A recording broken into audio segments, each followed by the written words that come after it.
From historically haunted hotels hosting spirits from ages long past, to creepy and classic castles boasting sprawling grounds and their fair share of the supernatural, spirits, banshees, fairy, and darker things roam the back alleys of Ireland's capital city, which is why the Speakeasy is excited and a little nervous to bring you our long-requested list of picks for the most haunted places in the one and only city of Dublin, Ireland. Let's dive right in.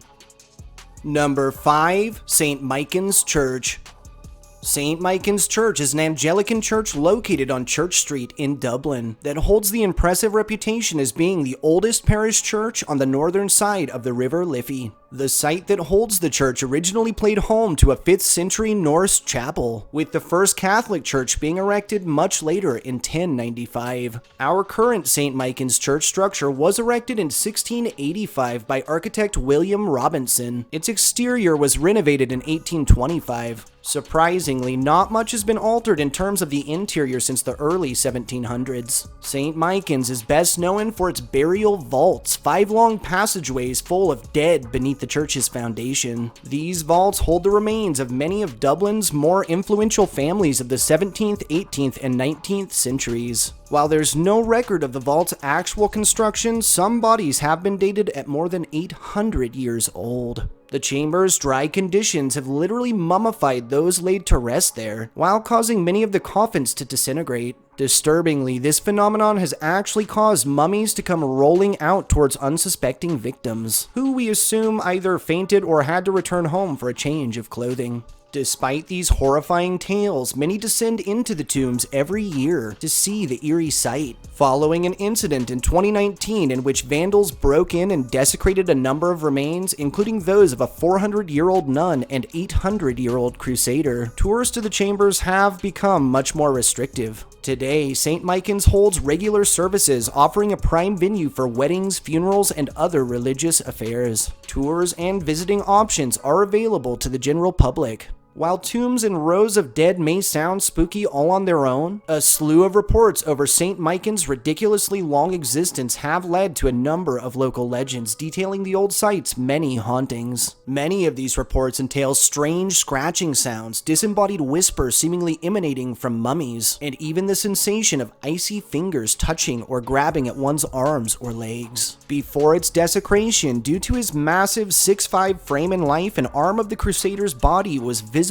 from his undersized holdings. It was said that those brave enough to shake his exposed hand would be blessed with good fortune. Since the 2019 vandalism, however, his hulking, restless spirit has been sighted in a blind rage, seeking vengeance from those who might wish to do the tomb further harm. Also reported throughout St. Michan's are the disembodied voices of crowds chattering, as well as the feeling of dozens, maybe hundreds of unseen bodies pushing against one's person from various angles. Electronics are known to go dead minutes after stepping onto the grounds, shadowy figures are seen darting about, and a number of reports detail personal possessions going missing, only to turn up later in the strangest places. Number 4. The Shelbourne Hotel. The prestigious Shelbourne Hotel, located on the northern side of St. Stephen's Green, is notably housed in an official landmark building and boasts an impressive 265 rooms. The hotel itself was founded in 1824 by one Martin Burke. Burke settled on the location following his purchase of 3 separate properties overlooking Europe's largest garden square, St. Peter's Green. The hotel itself was named in honor of William Petty, 2nd Earl of Shelbourne, Prime Minister of Great Britain from 1782 to 1783, and whom once owned a house on the very same lot. The Shelbourne was an instant success. It quickly grew in popularity, drawing in the city's wealthier crowds. It was the first hotel in all of Dublin to be illuminated by gaslight, as well as to offer private drawing rooms. The Shelbourne was expanded in 1850. Sadly, Martin passed on in 1863, and the Shelbourne was closed for a short time. Eventually, it was repurchased, renovated, and reopened later in 1867. Amid the 1916 Easter Rising, the hotel was occupied by British troops, and was even utilized post-conflict as a makeshift hospital, where injured from both sides were welcome for treatment.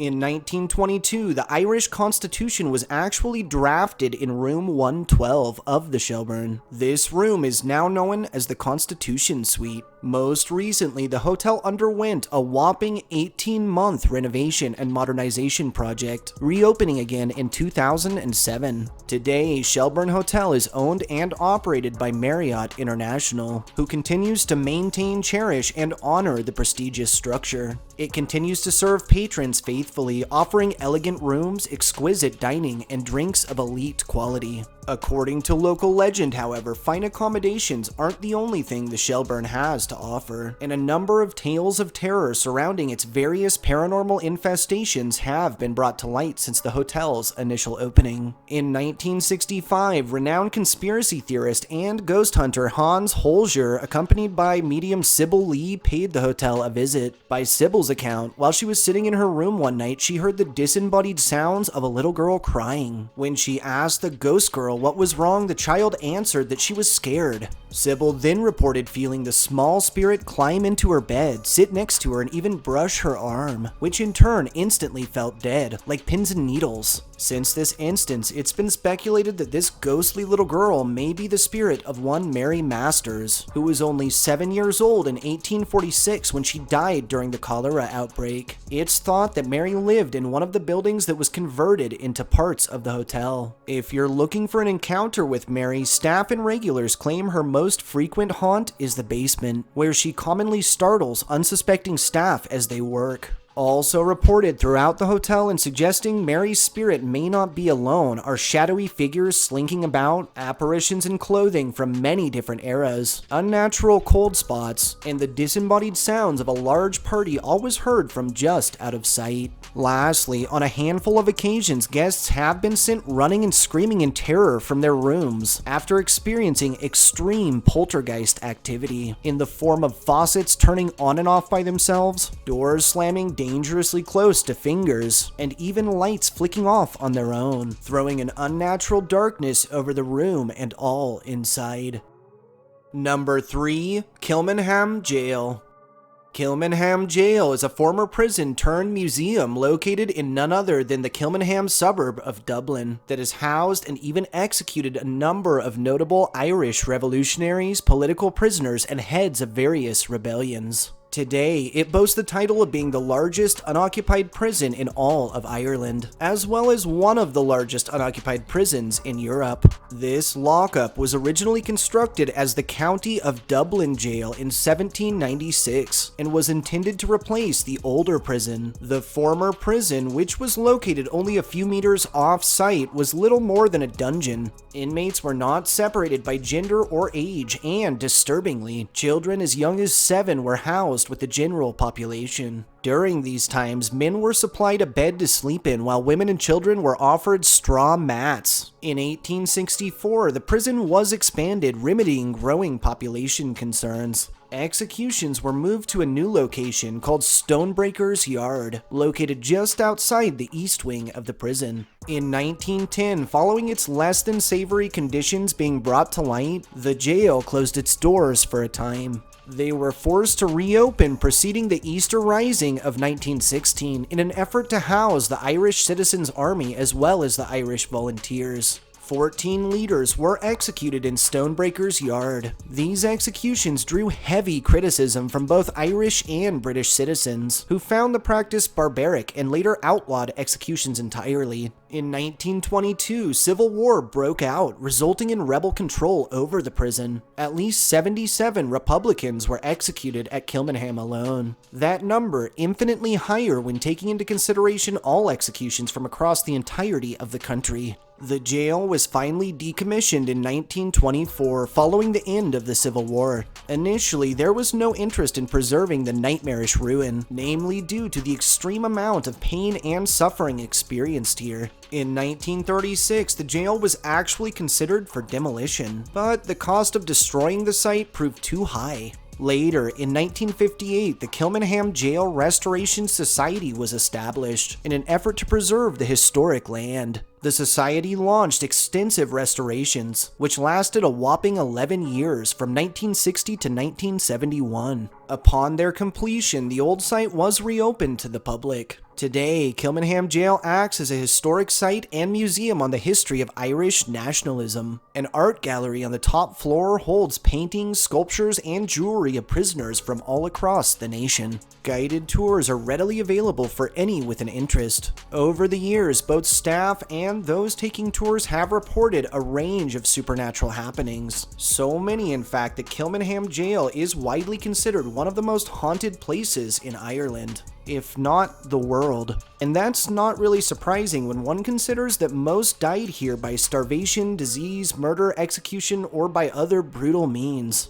Those involved in the restoration project begin reporting strange happenings almost immediately. Tools moving on their own, strange knocking sounds. In one instance, a worker painting the dungeon area reported being thrown across the room by an unseen force and pinned to the wall. The man managed to escape, but refused to ever set foot in the dungeon again. All throughout the jail, many report disembodied footsteps, extreme cold spots, and cell doors opening and closing on their own. Lights flicker without any known cause, disembodied voices are heard emanating from empty rooms and cells, and several have reported feeling the sensation of being grabbed by invisible hands. It's said that children are especially receptive to Kilmainham's haunts. Many visitors in their younger years report being unable to set foot on the property, just inexplicably freezing at the front gate, as if their flight or fight response is actually refusing to let them enter. A slew of apparitions in old-fashioned clothing are commonly sighted across the premises. Many of these entities are mistaken for actors by those passing, only for them to later be informed that there are no actors on the property. Lastly, an evil presence has been encountered around the chapel balcony. Several spirits have been sighted here as well. Many claim the chapel's infestations are a result of a wedding that took place here long ago, between Easter Rising leader Joseph Plunkett and his fiancée Grace Gifford. The two lovebirds were eloped mere hours before Joseph's execution by firing squad, in payment for his part in the rebellion. Many stories claim the spirits of both Joseph and Grace remain, vengeful, and seeking any who might have played a part in their untimely end. Number 2. Collins Barracks. Collins Barracks is a former military barracks turned museum located in the Arbor Hill area of Dublin that is believed to be, get this, the longest consistently serving army base in the entirety of not just Dublin, not just Ireland, but the world.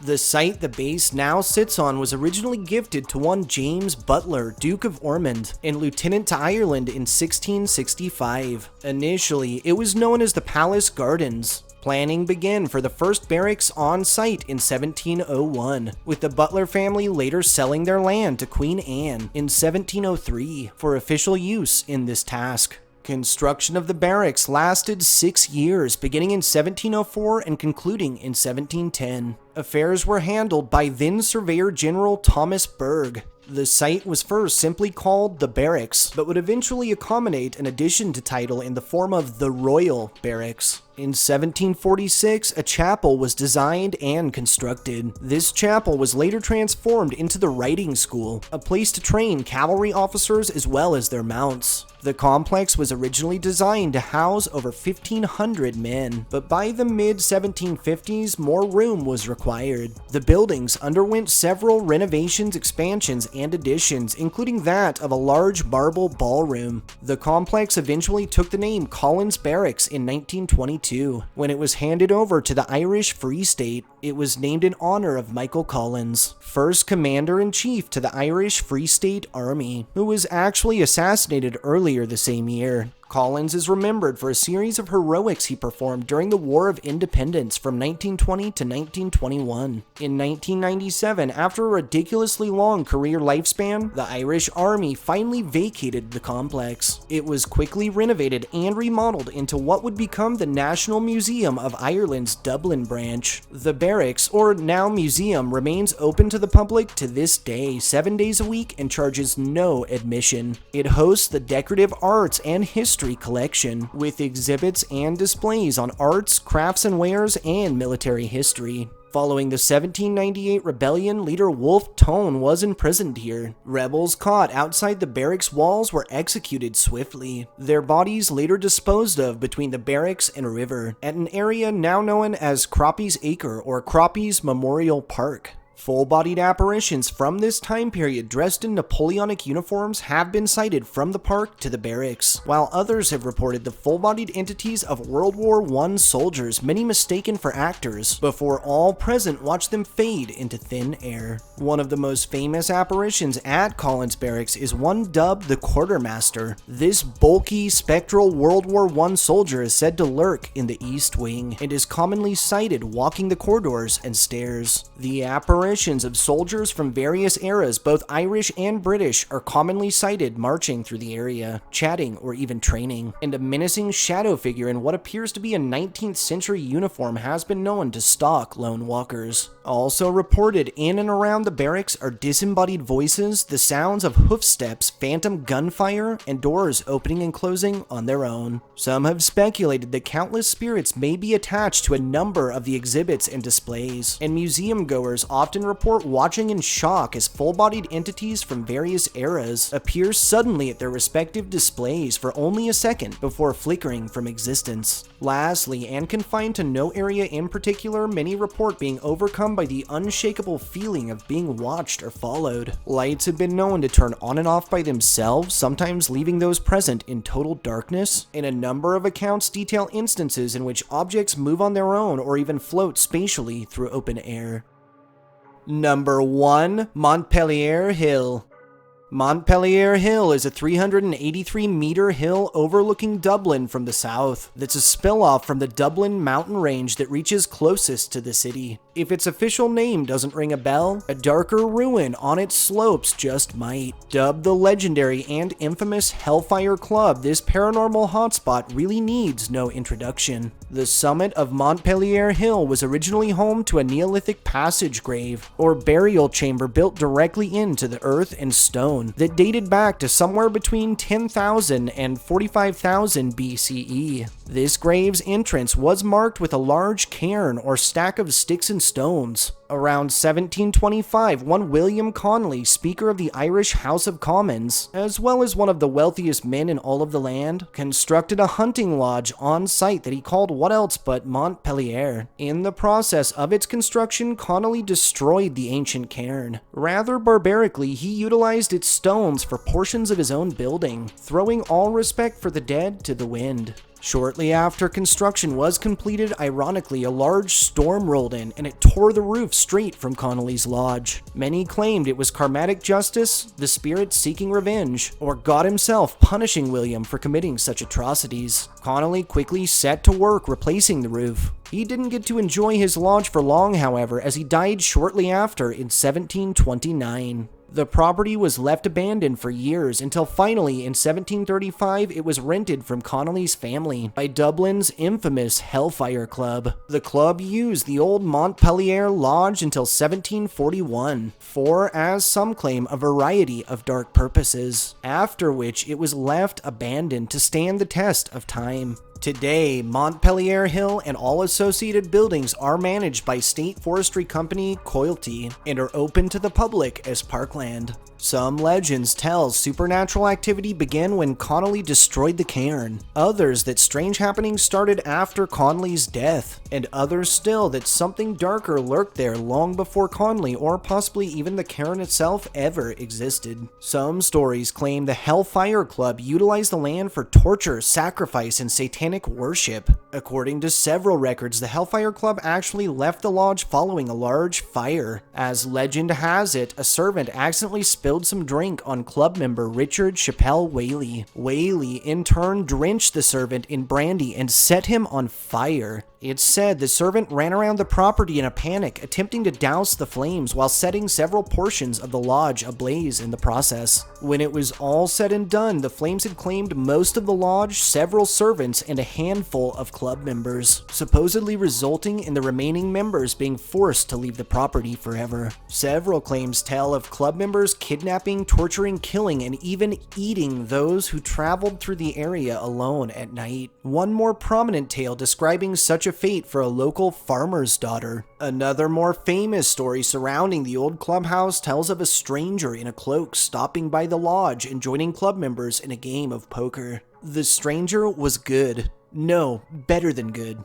He seemingly won every hand. He was unbeatable. At one point during the heated game, a member dropped a card by accident and bent to pick it up. It's said that he then noticed the stranger didn't have feet like a normal man's, but instead cloven hooves. Upon standing and exclaiming his discovery to his peers, they realized they were not in the presence of a stranger, but the devil himself. Just as the member who dropped the card straightened up and the rest of the room turned in shock, flames burst from nowhere around the stranger, who quickly disappeared into them before the whole commotion fizzled out and all that was left was a small burn mark on the ground. Another fable tells that a local priest decided to stop by the lodge to confront and hopefully save the club members. When he entered the lodge, it said he found himself face to face with an unnaturally large black cat with ears so pointed they gave the distinct impression of demonic horns. The cat was said to be sitting in a chair that, according to the club, was reserved for the devil alone. The priest, immediately sensing evil, threw holy water over the cat, attempting to exorcise it. It said the cat instantly let out a vicious growl, then transformed into a devilish creature before running through the front door and disappearing into the night. To this day, both the cat and its other form have been sighted lurking about, mostly after dark, stalking lone walkers ominously, or just watching those passing by. If you encounter this beast, be wary. It's said the priest's exorcism was enough to banish the creature from the lodge itself forever, but not quite enough to return it to hell. And what's more, it's said it's not exactly happy about this fact, that it may be out for blood. Those brave enough to explore Montpelier Hill's sprawling landscape or its ruins also report being overcome with a feeling of inexplicable terror, as if something evil and powerful is there just out of sight, or according to several sources, as if something bad is just about to happen. On several chilling instances, visitors to the hill describe the sensation of something invisible tugging at their clothing, appendages, or even snapping necklaces or bracelets from one person with surprising force. The sounds of a woman screaming are often heard in the middle of the night. These desperate cries are said to emanate from the restless soul of a young woman who was stuffed into a barrel in life, which was, in turn, lit on fire and rolled down a nearby hillside for club members' amusement. For a time, ghost tours and paranormal research groups were held atop Montpelier Hill. These activities have since ceased, some say, due to the nefarious nature of whatever resides there, with many of said group members reporting feeling watched through the entirety of their separate stays, unwelcomed, and with several even describing horrifying instances in which they were literally pushed, grabbed, or hit hard by an invisible presence. Lastly, reported all throughout the area are the disembodied sounds of various voices screaming or crying, unnatural hotspots even in the dead of winter, random feelings of extreme sadness, and shadowy figures that lurk about. Taking into consideration this spooky slope slew of extreme hauntings and darker infestations, coupled with an intriguing, mysterious, and downright wicked history, it was as easy as abracadabra when choosing Montpelier Hill as our pick for the most haunted place in Dublin. Thank you everyone for tuning into our list of picks for the most haunted places in Dublin. If you enjoyed hearing our history and stories as much as we enjoyed telling them to you, don't forget to subscribe to our channel and turn notifications on so you know when fresh content is coming out. Throw us a like if you feel we deserve it, and most importantly, share this upload and our channel with anyone you think could use a good scare. We'll see you all next time.